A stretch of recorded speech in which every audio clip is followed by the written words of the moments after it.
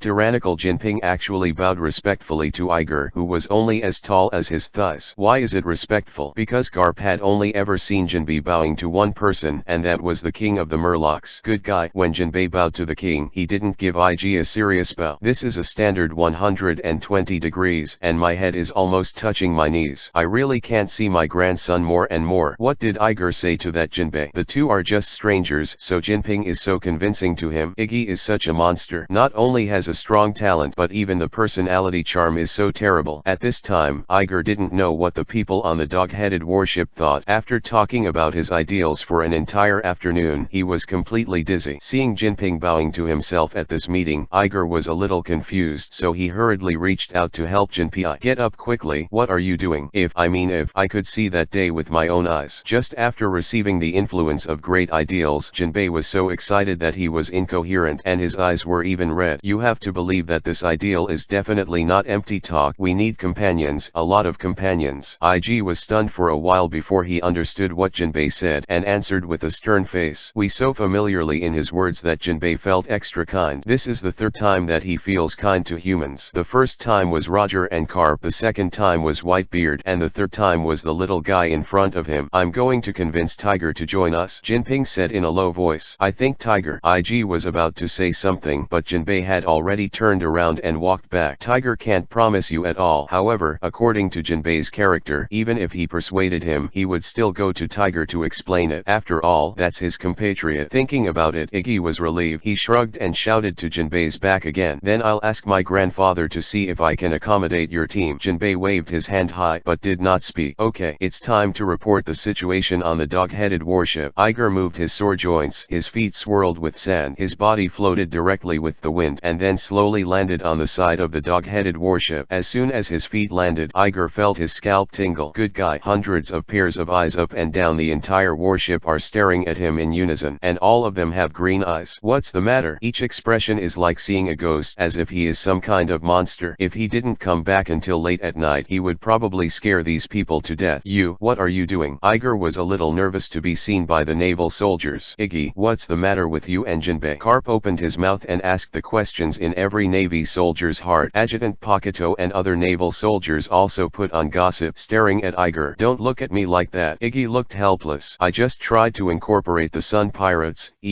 or Jinbe compilation. Unexpectedly, as soon as Iger said these two words, everyone shouted in unison like a convulsion. Compile, a not so well-known way of dealing with pirates. For a long time, the Navy needed a lot of effort to fight pirates and arrest them. Therefore, the Navy came up with a way to save troops and solve some pirates. That's compiling. Like those powerful big pirates, they were incorporated into the 7 seas under the king. As for ordinary pirates, they are accommodated in the establishment of the Navy troops. Even some pirates will continue to sail on the sea outside, used as the eyeliner of the Navy. Typically, incorporation takes precedence over arrest. However, pirates are generally unruly and strong, and they disdain to be included. Therefore, the difficulty of the compilation is too great, and it is difficult to operate. After all, many people are quite fond of the business of pirates. Usually, the people who can collect pirates are those naval officers with famous names, such as Lieutenant General Garp, Sengoku General, and Air Marshal and the like. You know, they are strong enough to destroy the will of the pirates. But, little Iggy, everyone recalled the scene where he and Jinbe had a long chat just now. Can someone get a Murloc pirate who hates humans into the Navy just by talking? It's like a joke no matter what. Are you kidding me? Little Iggy, you chatted with him all afternoon just to include him. Some Navy soldiers don't believe it. That's right, little Iggy, it's too outrageous to think about it. That is, are you hiding something? Yes, come on, tell us. Facing a series of questions from the Navy soldiers, Iger didn't know how to respond for a while. Do you want to tell the Navy about the intimacy paradise? Tell the Navy how to overthrow the dragon's rule? Isn't this hitting the muzzle? At this moment, Iger raised his head and met Garp's eyes. After listening to Iger's words, Garp himself didn't believe it. However, Jinbe's bow really impressed him too deeply. Then your collection, is it successful? So, Garp hesitated for a while, but he dared to open his mouth tentatively. When Garp asked, all the Navy soldiers were silent, staring at Iger's lips, waiting for the answer. Somehow, everyone wants to get a negative in their hearts.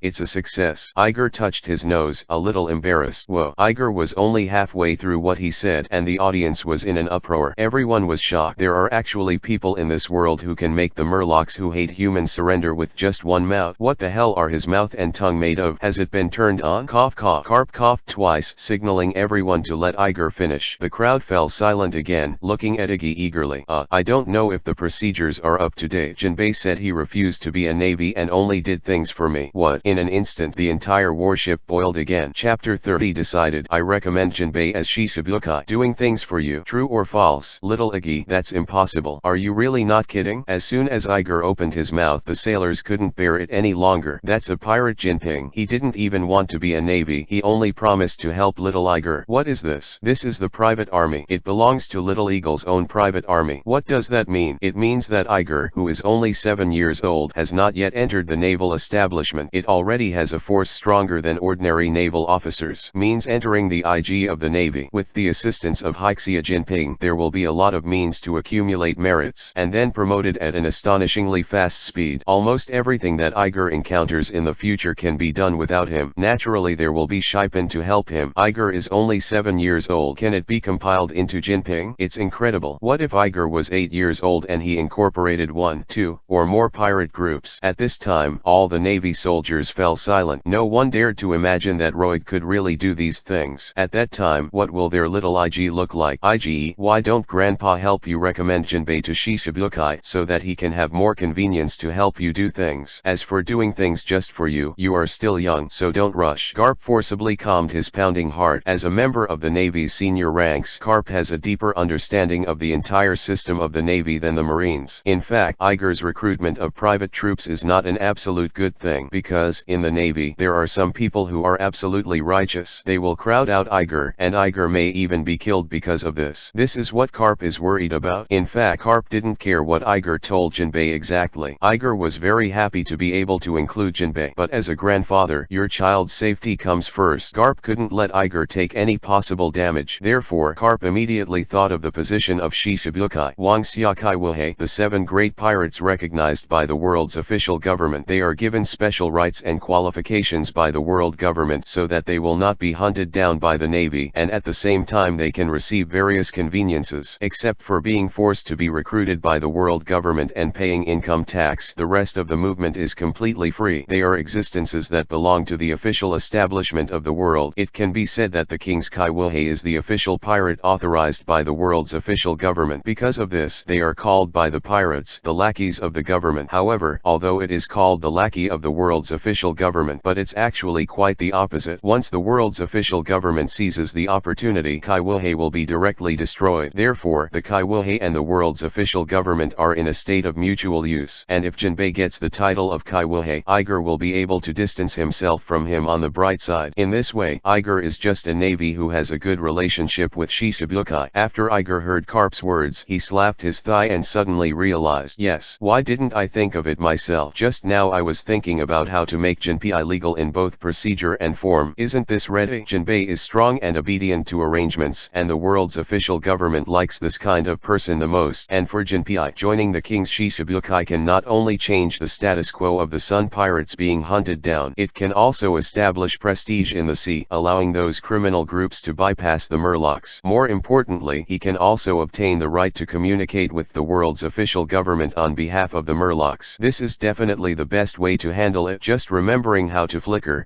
no, how the influence is very flat. I almost forgot that in the timeline behind the original work Jinbe is Shichibukai. Why didn't I realize Garp was so smart before? Sure enough, ginger is more spicy. That's great, Grandpa. Jinbe will be very happy with this method. Iger was delighted. Ige-kun. Just as he was talking, Jinbe jumped up from the bottom plank. He first glanced at Garp and nodded politely. The Navy soldiers behind him all stared at Jinbe with piercing eyes. Seeing Shiping in a cold sweat, "Oh Jinping." Iger now sees Jinbe unusually kind, as if he sees the hope of a great ideal. "How did you and Tiger talk?" "Captain Tiger At the mention of Tiger, Jinbe shook his head regretfully. "He's been hurt too deeply by you humans." "It is as expected." Iger already knew the result. He looked into the distance and saw the broken deck, Tiger and Aaron supporting each other. The setting sun dyed their backs blood red, making these two helpless Murlocs so embarrassed. Tiger and Aaron walked to the end of the deck in step, and hundreds of Murloc heads emerged from the sea. Tiger said something to them, and they looked at each other. After a while, the group of Murlocs split into two groups of almost the same number. Iger knew that it was negotiated by Tiger and Jinbe. On one side there is a reward, and on the other side, a kind person among the Murlocs. Tiger turned around, glanced at Jinping, and nodded. Immediately afterwards, Tiger and Aaron jumped into the water together, and slowly swam to the distance on the waterway between the two Murlocs. When Tiger swam a distance, one of the Murlocs seemed to say goodbye to the other. Along with Tiger, he swam into the distance. Seeing this scene, everyone knows what happened. This is because Shiping and Tiger couldn't negotiate and decided to part ways. However, before leaving, Tiger also left half of his companions to Jinbe. "Lieutenant General Garp, we can't let them go like this." At this time, Adjutant Pakuto spoke. "Don't worry, it's up to Iggy." Garp waved his hand. He didn't really want to arrest Tiger. He has some admiration for this hero. "Colonel Pakuto, the other half of the Murloc criminals headed by Aaron and who have a strong hatred of human beings, Tiger will escort them to the Murloc prison. I made an agreement with Jinbe about this." Iger said he had already dealt with these things with Jinbe before. For Iger's decision, Tiger was very grateful because he didn't want to see his compatriots fall into the hands of humans and suffer. Alas, he is a true hero, but the times are so. There is no way. Iger raised his head, sighed slightly, and patted Jinbe's knee in encouragement. "You're right, his hatred has made him stubborn. It's all for the Murlocs. There's no right or wrong." Jinbe's eyes followed Tiger until he swam out of sight. "Well, then let him go and see you again." Iggy nodded. "By the way, Jinping, are you interested in Kai Wuhei under the king?" "Huh?" Jinbe's eyes widened suddenly, and he looked back at Iggy. "The king is under the 7 Wuhei. Does Iger-kun still have this right?" Cough cough. Garp cleared his throat aside. Jinbe understood immediately. immediately. Afterwards, a series of pros and cons about the king's Kaiwilhe flashed in Jinping's mind. Moments later, he came to the exact same conclusion as Iger. The advantages of becoming a king under the Kaiwilhe far outweigh the disadvantages. Not only can do things but also have the right to speak, and there is no need to worry about killing with the Tiger clan. Either way, it's a huge benefit. It's just that I need to work an extra job every now and then. However, this is only a small matter for Jinbe. There was no reason to refuse. Jinbe gave Garp a fist and said seriously, "Thank you, Lieutenant General Garp. This kindness is very well remembered." Garp waved his hand but said nothing. "Thank you too, Iger-kun, for giving me a way to achieve my ideals." Jinbe bowed again to Iger. "Then, Jinbe, you are welcome to be my companion." Iggy looked up and looked at Jinbe seriously. Chapter 31 New Skill Sand Reverse Waterfall. Get. As night fell, the warships were lit with lights. The dog-headed warship set sail again, turned back to the original route, and continued on its way. This time, behind the warship there was a repaired pirate ship. The Sun Pirates were a fleet before. Although these ships were damaged because of Garp and Iger, even the main ship was completely destroyed by the battle between Yig and Eren. But one, after being repaired by naval boatmen, is still usable, because the fish people still have some scruples towards humans. Jinbe arranged for the Murlocs to stay behind and follow the warship. As usual, after a major war, the cooks on board made several tables of sumptuous dishes. The sailors raised their glasses with laughter and toasted, and even brought Shaipan to drink together without any shyness. Jinbe was also not polite and quickly blended in. During this period, many Navy soldiers secretly came over to ask Iger what he told Jinbe, but they were all persuaded by Iger's tight-lippedness. Finally, using the excuse of being tired from fighting, Iger was able to run down from the dining table and hurriedly got into his bedroom. As soon as he entered the bedroom, Iger summoned the system. "System, come out quickly." Ding. It has been detected that Hai Xia Jinping's favorability to the owner has reached 100%. Master, you are great. Ding. The task of conquering Jinping is complete. Get the reward. Shiny Waterfall. Ding. Unlock new achievements and get the title Heirs of Intimacy Paradise. Ding. The master is really amazing. He can actually spread advanced ideas in this world. If nothing else, the master will definitely be a big man in philosophy textbooks in the future. Iggy had just fought Eren and talked with Jinbe for another afternoon. Now dizzy and tired. Therefore, even the system's sister Yuyin couldn't provoke him at all. Iger picked up the quilt and rolled on the bed. He skillfully wrapped himself in the quilt and said angrily, "System, open the mailbox and show me the reward." Ding. Congratulations on acquiring the skill Sand Reverse Waterfall. Explain to me. Ding. Obey, master. Skill name, Sandy Waterfall. Grade A. Power A. Difficulty A. Proficiency 0. Description: it imitates the move derived from Hai Xia Jinping Halio's shoulder throw. The principle is to use the awakening ability of the shasha fruit to control the explosion of the sand and create a big explosion at the feet of the enemy. Remarks: this is really a very strong move. System: is the skill obtainable? It took Iger a long time to react. The co-authoring system is to turn your previous imagination into a skill book and then distribute it to yourself. In this case, there will definitely be an extra skill bar on your attribute panel. Ding. Yes, master. In addition to the skills that you can create yourself, the system will also provide some skill books. Ding. The skill book contains powerful skills that the system selects from various worlds through big data calculations. Man, you can still play like this. Iggy had never thought about it before. I thought that in the world of pirates, all combat skills were developed by myself. I didn't expect there is such a setting as a skill book. Then this Sand Reverse Waterfall is the first skill that you created yourself? Iger stared at the skill description excitedly. The system has given notes in almost every dimension of the skill. Skill level is divided into D, C, B, A, S, S, S. The higher the level, the greater the power, the greater the difficulty, and the more difficult it is to obtain. The power of skills, without explanation, is literally skill difficulty. I think is the initial difficulty of skill release. It should be noted that it is the initial difficulty. The higher the proficiency, the actual release difficulty will decrease accordingly. As for skill proficiency, you need to practice skills to improve. The higher the proficiency, the easier it is to release the skills, and the greater the power of the released skills. But this note, Iger looked at the evaluation of the system and his eyebrows twitched unconsciously. Weird. However, this is what I have learned from the real battle experience. As long as the system is not funny. Ding. Master, it is recommended that you follow the direction of skill learning. Those who also use sand to fight. The system's royal sister's voice rang again. Fighting with sand. Iger fell into contemplation for a moment, but the system's words came to the point. Speaking of people who use sand, there is only one crocodile in this pirate world. But as old Hemi Crocodile told the truth, Iger didn't think his skills were strong. Beyond the world of pirates, a flash of light flashed in Iger's mind, and a figure carrying a large gourd appeared. I love logo. This is a master of sand. Sandbound prison. Prison sand burial. Sand waterfall burial. Quicksand waterfall. In an instant various familiar skill names struck with a strong sense of picture. Iggy couldn't help but think of the gorgeous scene where Gara gave his opponent a funeral with sand. That is really the most skillful skill Iger has ever seen. System, can I have Gara's skills? Iger immediately regained his energy and counted those cool and gorgeous skills to the system with his fingers. Ding, these need to be exchanged by the master with evolution points. The system gave Iger an affirmative answer. Can be replaced with evolution points. Of course, Yige will not forget where the evolution points come from. Every time you complete an achievement and unlock a title, you will get a corresponding number of evolution points according to the difficulty of the title. Quick, show me the reward for my achievement. Ding, congratulations to the master for unlocking the new title Heirs of Intimacy Paradise. Rewards, evolution point *5 great books from another world. How many points does it cost to redeem Gara's skill book? Iger was impatient. Ding, I'm sorting out the list for the master. Please wait. Soon, a list organized by the system appeared in Iger's mind. Sandbound prison, a grade evolution point *20. Buried in hell sand, S grade evolution point *40. Quicksand waterfall, S grade evolution point *40. Sand waterfall burial, SS level evolution point *80. Ding, the master is a pauper now. Okay,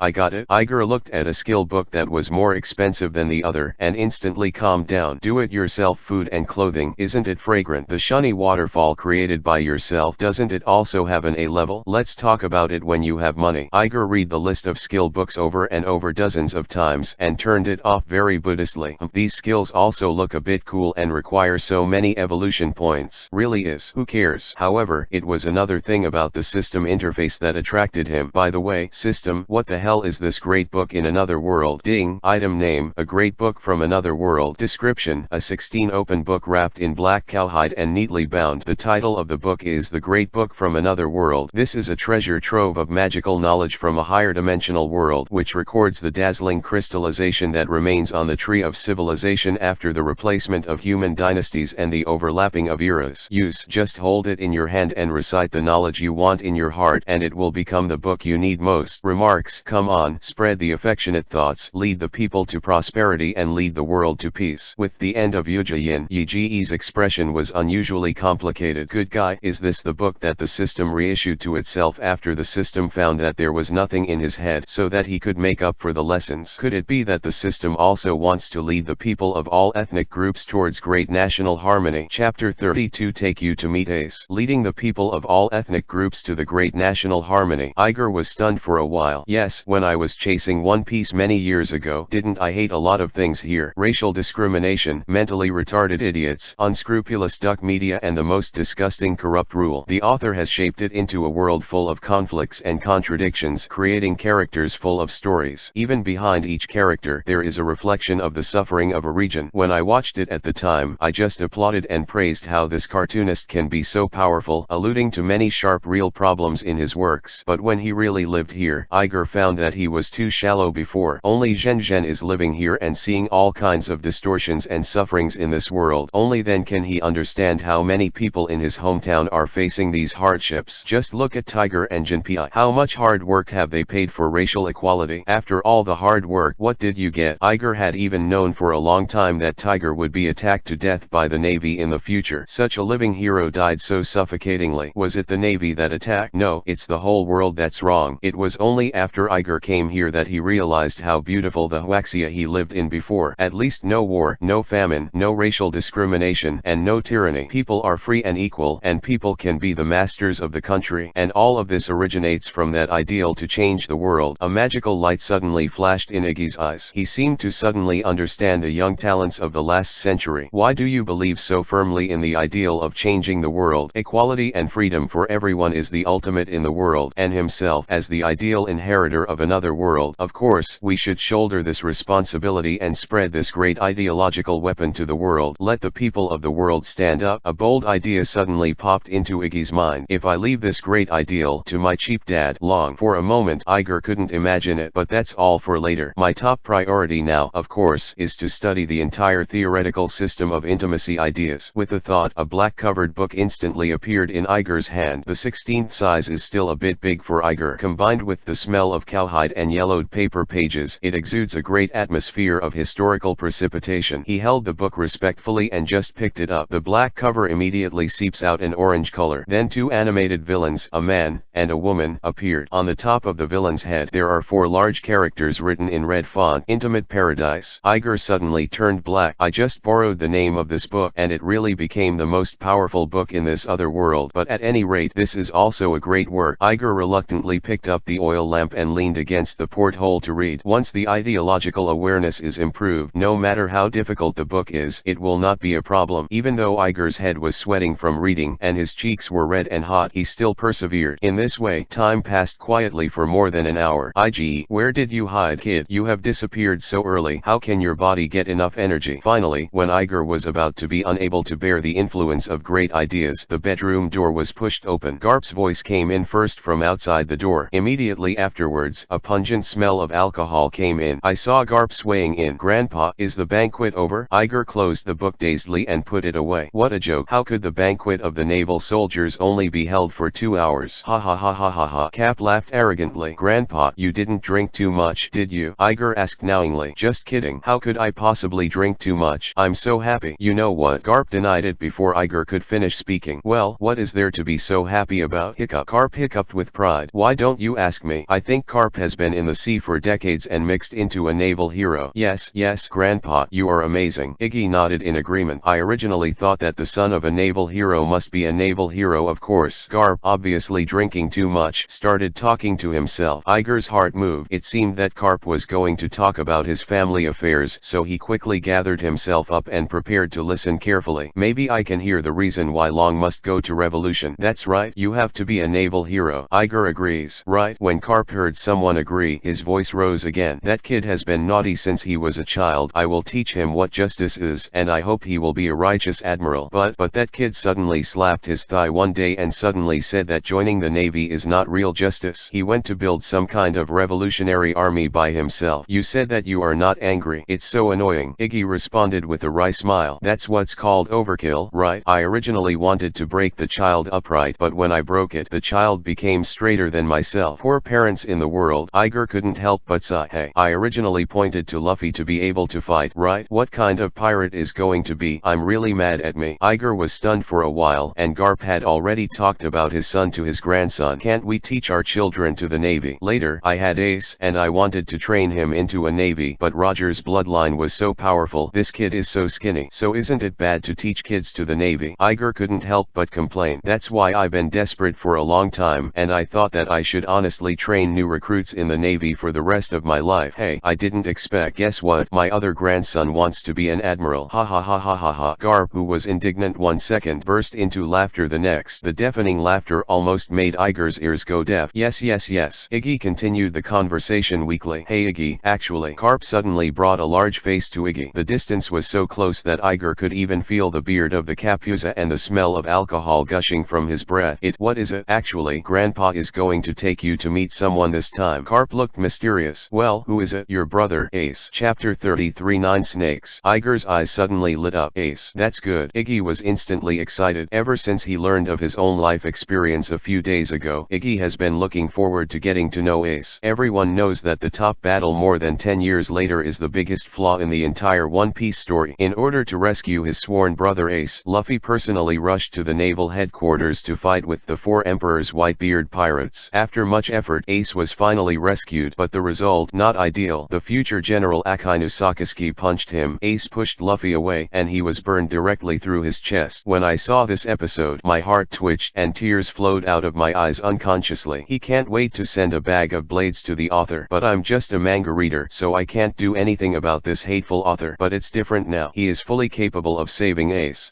I can even persuade him to become a Navy so that he can be saved from death. As soon as I think of one of my long cherished wishes for this world, I immediately have the opportunity to start realizing it. Iggy couldn't help but get excited. Ah, my brother? That's so good. I'm getting bored with one. Iggy jumped up with joy. Grandpa, when will we see him? However, the only thing that answered him was Capure's snoring. Iger looked down and saw that Garp had fallen to the ground on his back. The snot bubbles were blowing so hard they were still rolling up and down. With a wry smile, Iger had to drag him to the Lieutenant General's office by himself. I'm really exhausted. Iger wiped the sweat on his forehead and thought to himself, Grandpa is all also true. He only drinks a bar when he drinks, and drinks so much. Drink as much as you want. Why do you usually eat so much? Strong like a cow. He took great pains to carry him so far. However, maybe he's really happy too. After all, the expectation of making future generations a naval hero has failed again and again, and has been desperate again and again. He had already given up hope, but his own appearance maybe let him find the meaning of the second half of his life. What a persistent old man. Iger looked at Garp's extremely bad sleeping position and smiled helplessly. Then he found a blanket to cover him and then crept out of the room, closing the door lightly. Hey, Grandpa is drinking like this. What are the others like? Iger can already imagine the tragedy of the restaurant. Through the empty corridor, Iger came to the door of the restaurant. As soon as the door was opened, a strong smell of alcohol came out. In the restaurant, it can be described as appalling. Drunk Navy soldiers, overturned plates, and empty wine bottles and wine glasses were evenly distributed on every inch of the restaurant. Even Jinbe was leaning in the corner with his bottle in his arms and fell asleep. Is there really no one alive? Seeing that even the cook fell to the ground, Iger was completely speechless.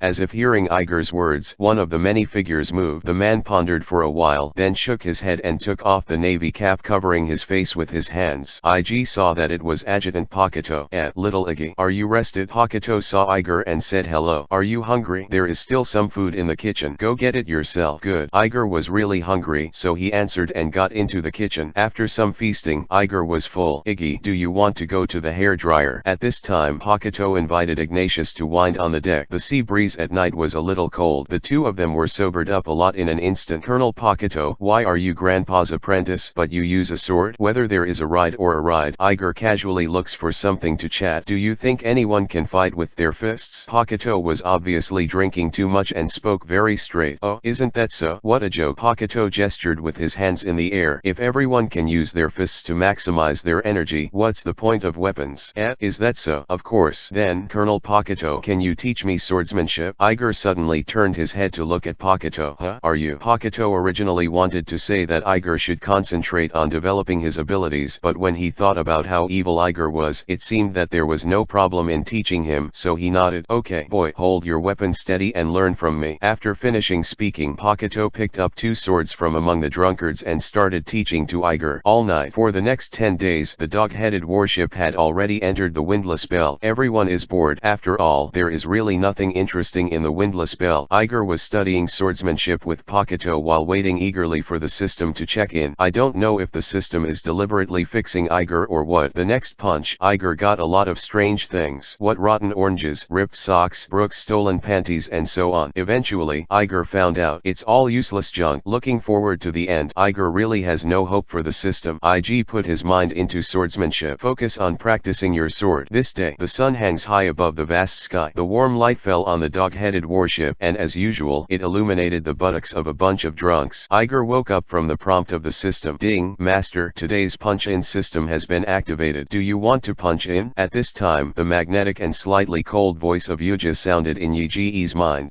What? Punch in? Iggy was dazed and didn't want to wake up. Yes, master, please choose whether to punch in now. Fuck fight. Iger didn't win his eyes and said perfunctorily, this system is already obsolete and there are no good goods out. Ding, the check-in is successful. Ding, congratulations to the master for getting a new item. Item name, iron knife, S grade, salvaged from the seabed. Description, this is a knife with a story. No one knows the specific story, only that this knife has a very long history and the blade has been almost completely corroded by rust. Remarks, all in all, this is a knife with a lot of stories. You don't even plan to make up a story anymore? Iger groaned with a dark face. It's just a rusty broken knife, and what kind of knife has a story? If it wasn't for him being an S-class, I wouldn't be too lazy to stay. Wait, S-class? What's the situation? I go, this broken knife has an S rank. Iger opened his eyes and was the first in disbelief. Boom. However, just when Iger was about to take out this knife and study it carefully, a loud noise suddenly sounded in his ears. Then, the hull shook violently. Enemy attack. On the warship, the Navy soldiers instantly became tense and ran to prepare for battle. Iger also reacted. He got up and came to the deck, picked up the binoculars to observe the situation. I saw a gorgeous red and green pirate ship being dragged by two big snakes. It rushed towards the dog-headed warship at a very fast speed. On the hoisted sails, two large characters were vaguely seen. 9 snakes. Chapter 34 Pirate Empress Boya Hancock. This is 9 snake pirates. Eagle suddenly widened his eyes. It's actually the 9 snake pirates, and he didn't even know that the 9 snake pirates had always been so arrogant? Good guy. A pirate group openly attacking the navy. Do they know that this is Lieutenant General Garp's royal warship? This must be how long the life is. According to the original book, The Nine Snake Pirates, this is a very popular pirate group on the boundless sea. There is no other reason, just because the head of the Nine Snake Pirates is famous. Pirate Empress Boya Hancock. As one of the best super beauty in the world, Hancock is not only beautiful in appearance but also first class in fighting power. She won a bounty of 80 million Baileys in just one trip to the sea and was directly recruited into Kaiwahe. Calculate the time. Now, it should be the time for Hancock to go to sea for the first time. At this moment, Iger knew why Hancock could win such a high bounty the first time he went to sea. It's worth 80 million UN to ride a horse and attack the navy the first time you go out to sea. Although Iger has always wanted to appreciate Hancock's beauty at close range, but the top priority right now is to protect this dog-headed warship first. Getting up from the ground in a hurry, Iger hurried to the toilet. He untied his trousers fiercely, and a slap in the face came. Comfortable, Iger, I'm finally ready to fight. Immediately afterwards, Iger quickly ran to the deck. With a wave of his small hand, pieces of sand shields the size of a wash basin were formed one after another. Then, like scales, the dog's teeth stuck to the hull. Shasha fruit crystallize. Iggy gave a low drink. Following his command, among the sand shields, a blue light suddenly permeated and then quickly became extremely hard. Soon, the cannonballs shot aggressively from the Nine Snake Pirates, all slapped on the shield as if tickling. No pain or itching at all. What's the situation? Just as Iger was finishing his defenses, Garp stumbled open the hatch and stepped out. There are flour-like coffee stains on his white clothes. He was drinking coffee and reading a newspaper in the office just now when the warship suddenly shook violently. The coffee just served not only stained his clothes but also burned his face. Garp quickly rinsed with cold water before running up to the deck to see what was going on. Lieutenant General Garp. Adjutant Paquito was thinking about finding Garp, but the Lord happened to come up. We were attacked by the enemy. An enemy attack. Garp was stunned. Who is so bold, dare to attack the navy? After all, he is also a famous person. If you don't want to brag, you should know that this dog-headed warship is a mess at sea. Garp couldn't believe it would happen to himself one day. On the opposite side, either the novice who just went to sea or the novice who just went to sea. Look at Paquito handed over the telescope. Nine Snakes. Garp frowned. I haven't heard of this pirate group at all. Are you a newbie? Hey, this is no wonder. It must be a newcomer who has just gone to sea. Well, it is necessary to educate them. It is better to let them get rid of the idea of going to sea as soon as possible. Just as Garp was thinking, the pirate ship on the opposite side had already rushed to a fairly close distance. At this time, the two big snakes pulling the boat can already be seen lightly by everyone. Listen to the navy over there. This sea route is the territory of our Nine Snake Pirates. Hand over all the belongings on the ship, otherwise you will wait to be thrown into the sea to feed the fish. A arrogant but absolutely magnetic and charming voice. It rang through the ship's loudspeaker. The moment the voice sounded, on the ship, except for Garp and Iger, the eyes of the rest of the Marines were blurred. Even Paquito, the adjutant who has always been calm and steady, was stunned for a moment. Sure enough, she's an empress, and her voice is so charming. Iger was secretly startled. This sound is really good. Soft but not flattering, airy but not rigid, like a black hole. The ear is drawn in just by touching it. If it weren't for my first impression of the empress, it is the public's paper wife coupled with systematic protection. It is estimated that it will also be recruited. Yo. When Garp heard this, he suddenly became angry. I saw him rolling up his sleeves and looking for his own loudspeaker. It's unreasonable. There are still newcomers shouting with loudspeakers on the sea. The pirates over there listen. I'm Vice Admiral Garp. The Navy will never bow to pirates. If you want to learn from others to loot, don't you choose a good target. I'll give you 3 minutes to surrender immediately or wait to be cleaned up. Garp was full of breath and shouted the words at his loudest. In an instant, the rough voice directly woke all the fascinated sailors. This newcomer is too arrogant. Garp put down his horn angrily. However, what he didn't expect was that he thought that this voice had enough power and should be able to make the opponent retreat. Who knows, the opposite of his shouting is even more arrogant. Cap, I don't care who you are. Our Nine Snakes pirates are just the lackeys who rob you of the world's official government. You hear me? Hand over all the treasures and food, or don't blame me for being rude. I'm going. Look at my temper. I have to clean them up. Garp was so angry at this sentence that he raised his fist and was about to get in, but Iger stopped him just in time. Grandpa, they should only be newcomers. Let me go. Let me practice my hands. Iger put on a pitiful look and begged. Garp looked at Iger, and his temper suddenly disappeared by more than half. Well, it's better to let Iger go to practice his hands. Since he wants to be an admiral of the Navy, it is necessary to accumulate military exploits. Besides, little Iger can even handle the Sun Pirates, not to mention a newcomer pirate that just went to sea. Thinking of this, Cap suddenly felt feasible. Immediately afterwards, he opened his mouth and instructed Iger, "Go, IG, and clean them up for me." Completely cut off their idea of being pirates. "Okay, Grandpa." Iggy nodded and replied, "Is Little Eagle going to shoot again?" "Ha ha ha, beat them up, Iggy." "Our treasure, Eagle. Take your guns and take care of them." At this time, a group of naval soldiers just woke up from Hancock's charm. When they saw that Little Iger was about to make another move, they immediately stood in a row. One by one, pick up senbei or good wine or good food, ready to watch the fun. At the same time, in the 9 snake pirates opposite, the future Empress Hancock still looks a little naive at this time, but the expression is the same, arrogant and domineering as 10 years later. She saw that the old man named Garp suddenly stopped talking on the dog-headed warship opposite, just ready to raise the horn again. However, at this moment, a young voice suddenly sounded from the opposite side. "Listen to the pirates on the opposite side. This is your last chance to escape. If you insist on entanglement, I, Eagle, on behalf of the Navy, arrest you." Hearing this voice, Hancock was stunned. Ha ha ha ha. At this moment, 2 girls with human faces suddenly appeared behind her. These are Hancock's 2 younger sisters. I saw that the 3 of them looked at each other and then burst into laughter. However, laughing after laughing, Hancock did not forget to raise his horn. "Where's the little brat from? Hurry up and stop making trouble. My sister has grabbed the treasure and bought you candy." Chapter 35. I'm experimenting with my new trick. "Yeah, this little brat, it's so funny." The voice he spoke just now was milky, and it was too cute. Hey, my sister's heart melted when I heard it. "She's really cute, isn't it? Ha ha ha ha ha ha ha ha." Hancock and the 2 younger sisters behind him, Sandasonia and Marigold, laughed without hesitation. Even the horn in Hancock's hand was not turned off, so the Navy on the opposite side listened to their wanton mockery. Will the little Navy on the opposite side jump with anger? On the dog-headed warship, a group of Navy soldiers watching the lively heard the wanton ridicule of the 3 sisters and shook their heads and sighed. In my heart, I expressed condolences for the 3 sisters opposite. "If you think so, you are wrong. It's ridiculously wrong. The one you are laughing at now has just dealt with the extremely vicious Sun Pirates. Even with Hixia Jinping is on a par. You newcomers who have just gone to sea are still shallow and have never seen the vastness of the sea." A small number of naval soldiers also cast worried glances at Iger, afraid that he would be provoked by the opposite sister and fell into a trap. However, Iger's face was very calm and there was not much emotional fluctuation. He just quietly activated the fruit ability and his body began to become illusory. I saw waves of sand and mist floated up from Iggy. At the beginning, it was just like smoke from cooking, but it took a few seconds. The grayish-yellow sand and dust has spread rapidly, as if dark clouds cover the sun. It will shroud the 9 snake pirate ship on the opposite side. What's the situation? Hancock watched the cocky smoke drift from the warship opposite. The crescent-like eyebrows frowned slightly. Even the minds of the 2 younger sisters behind him swayed for a moment. Maybe there are capable people on the opposite boat. Let's be careful, sister. The green-haired snake-body girl Sundarsonia also looked at the shabu that soon spread with some doubts and said cautiously, "Then let's drive the boat upwind first so that the fog can't get over." Marigold, a fat girl with a yellow hair and a snake body, quickly thought of a way to deal with it. "Well, great idea." Hancock felt that it was feasible and she waved her jade arm, bringing a scent of fragrance. "Helmsman, turn the rudder. Let's go upwind and avoid this strange smoke." Standing on the dog-headed warship, the Navy soldiers saw the gorgeous pirate ship of the 9 snakes turning the rudder away. Immediately anxious, they were all about to start the warships to catch up, but they were stopped by Iger. Only IG, who was slightly illusory, stared intently at the 9 snakes pirate ship that was trying to move his position and spoke softly. "Don't catch up. I'm experimenting with my new trick." "Harmful." "It's a new trick. We are so nervous." "Well, if that's the case, you have fun." When the sailors heard what Iger said, they all said that it was the case and they handed it over to Iger. However, the pirates on the 9 snakes were not so relaxed. They even put away their joking attitude and became nervous. The snake boat kept going in circles around the warship, but the Empress and others found it. No matter how you go around in circles, that cloud of yellow smoke always follows them. Even, it's getting closer. "Accelerate, accelerate," shouted Hancock. "Report to Snake Princess. It's already full speed." The pirate in charge of sailing replied,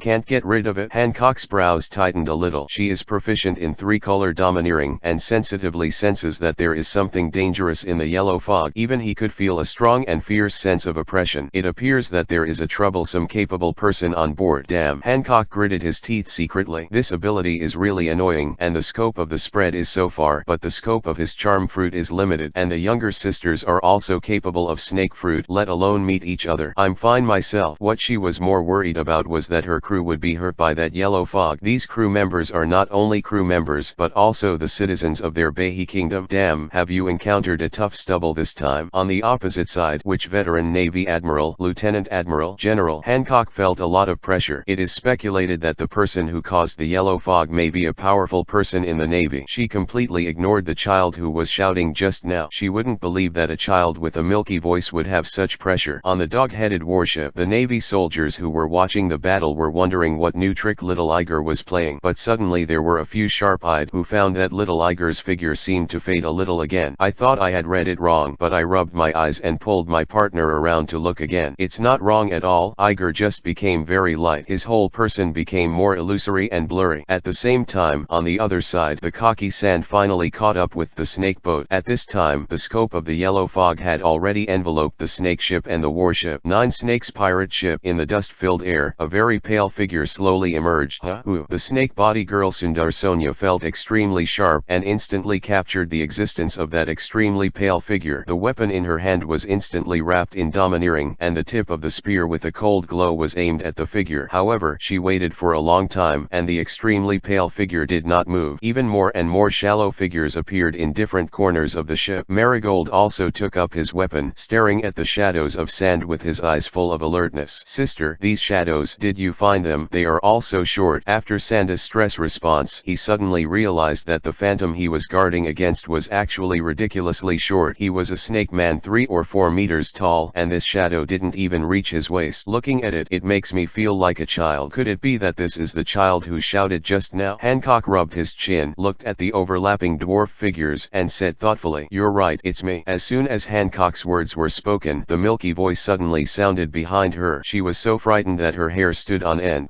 Even if Hancock was startled, his reaction was extremely fast, and he immediately turned around and jumped back, facing the source of the sound. However, what made her scalp tingle was that this time, the voice still appeared behind her, as if some evil spirit clinging to her neck. "Didn't you shout just now, so you can't recognize my voice? You said you want to buy me candy. Talking doesn't count." Hancock's pupils shrank instantly. Chapter 36. You are very good. You can practice with me. The one who used the ability turned out to be that little child. Hancock was secretly startled. How can it be? That little kid who hasn't given up his milky voice? Hancock couldn't believe his ears. What kind of child can develop the fruit ability so superbly at such a young age? Is it some old monster in the body of an old boy? Don't think about it. It's me who's right. The little brat you laughed and wanted to buy me candy just now. Seeing the surprise flashed across Hancock's face, Iger said quietly, "This Hancock is really stunning in the world." Iger floated beside Hancock, looked at Hancock, and couldn't help sighing. She has smooth black and flowing hair, a plump and smooth forehead, a neat and handsome nose, and pink and perfect lips, with extravagant gold snake earrings and a red robe with a collar that opens to the navel. It's a man's ultimate dream. Compared with the famous pirate empress more than 10 years later. At this time, Hancock is more youthful and immature. Although he has already obtained the throne of the 9 snakes, there is still a sweet smell all over his body. If it wasn't for Iger's concern for the world and his great ambitions, he also aspired to the great ideal of creating an ideal and beautiful new world. And there is system protection. Maybe if you really look at the empress, you will fall into a stone sculpture. Still a big stone sculpture. Hey, it's just that because of his deep background, he can eat a devil fruit at a young age, and he really thinks he is invincible in the world. Although seeing Iger's hand, Hancock's heart was greatly shaken, but he still pouted and sneered mercilessly. While mocking, Hancock didn't forget to secretly wink at Marigold, who was standing opposite. The latter immediately understood, and an invisible will spread out from the body. Then it turned into an invisible and colorless phantom tentacle that stretched silently to the side of every yellow sand phantom. 9 snakes are domineering and seen. Although domineering can be roughly divided into 3 types, in actual form, it will be ever-changing depending on the user. For example, the armed color is domineering, and some people will let it cover the surface of the body to harden it. Some people will turn it into invisible armor, and some people can make it have more attributes, such as Sauron's black knife. Another example is the arrogance of seeing and hearing. Katakuri has the power to see the future. Luffy can hear human emotions, and One Piece can even hear the voice of all things. As for the seeing and hearing of the 9 snakes, as the name suggests, it can extend the will outside the body, and condensed into a snake shape for more subtle, careful, and sensitive exploration. This was something that even Iger hadn't thought of. I don't know, and naturally I can't find out that Iger's real body has been locked by Marigold. Of course IG, who has not seen the domineering and domineering, doesn't know. In the air buried by the yellow sand, 2 invisible snake-shaped shots merged quietly. On the other side of the boat, boat. Sonya suddenly stood up. She received the location information from Marigold through domineering. Man, this kid is amazing. The voice clearly sounded behind Hancock, but in fact the real body was at the side of the ship at least 20 meters away. The snake spear in Sonia's hand was instantly wrapped in invisible domineering, and the attacking air machine directly locked Iger's real body. I'm the Navy. I'm here to arrest you on behalf of the Navy. Why are you so rude? Iger was still casually arguing with Hancock, and suddenly his heart tightened. That is a kind of intuition that a crisis is coming. The pores all over the body open at the same time, and the hairs stand on end in an instant. How can you feel this way? Even in the face of Jinping before, he has never felt this way. Whoosh! Before I finished reading the doubtful words in my heart, a sound of breaking wind rang in my ears. The broken air hit Iger's body with a needle-like pain. At the same time, Iger was keenly aware that a chill that seemed to penetrate everything was directed at his head. Without any hesitation, Iger immediately leaned back and fell straight to the ground. Almost at the same time, a snake spear nearly 2 meters long was absolutely sharp. With a thud, it was deeply nailed to the side of the ship. Iger sat on the ground, looking at the gun handle that was still swaying due to inertia, and his scalp was numb. Is this the arrogance of the 9 snakes? Although the result can be expected, the sand cloning technique that he newly researched was broken so quickly. Iggy didn't expect it. As for the arrogance of the 9 snakes armed just now, the feeling it brought to Iger was also extremely terrifying. That is really a kind of momentum that penetrates everything. It feels like it's not much worse than Jinbe. Don't show up yet? Sonia looked at the phantom lying on the ground and said with a snake letter. As soon as the voice fell, as if responding to her, the yellow sand and dust in the sky began to dissipate little by little. The yellow phantoms floating in the sand and mist also gradually approached the fallen shadow. One by one, they sank into Iggy's body. In just a few seconds, Iger appeared on the boat of 9 snakes. Hancock glanced at Iger, who fell to the ground, and his beautiful face showed contempt again. Hey, what do you think your concubine thinks? It turned out to be a little trick that makes people suspicious. That's it? You don't even know how to be domineering, so you want to scare us into prison? Marigold also felt that it was too easy to decipher Iger. Little brother, what kind of way do you want to die? Or do you think it's more appropriate to let your friends pay you back how much money you want? Sonia directly brought her big face close. Her grass-green vertical pupils stared at Iger and threatened him sullenly. I originally thought it was a powerful being who could use the power of fruit to a superb level. In the end, I didn't expect that it was just a bells and whistles. Really misunderstood. I actually thought this kid was quite strong just now. That's all. Hancock laughed to himself inwardly. Her eyesight is really bad. Well, if that's the case, then I'll tell the truth. Iger shook his head and sighed, then got up. Yo, finally telling the truth? Hancock's beautiful eyes revealed a hint of playfulness. Yes, I shouted that on purpose just now. Iger spreads his hands. Because that's the only way to call Grandpa that way to let me come. But I'm not going to arrest you. I just want to fight you. Yes, that's the real purpose of Iger on board. Empress Hancock, that is the future Kaiwahei, and it is the title they won after returning from this trip. No matter how powerful he is, he can't scare them off. Iger is still self-aware of this. So when he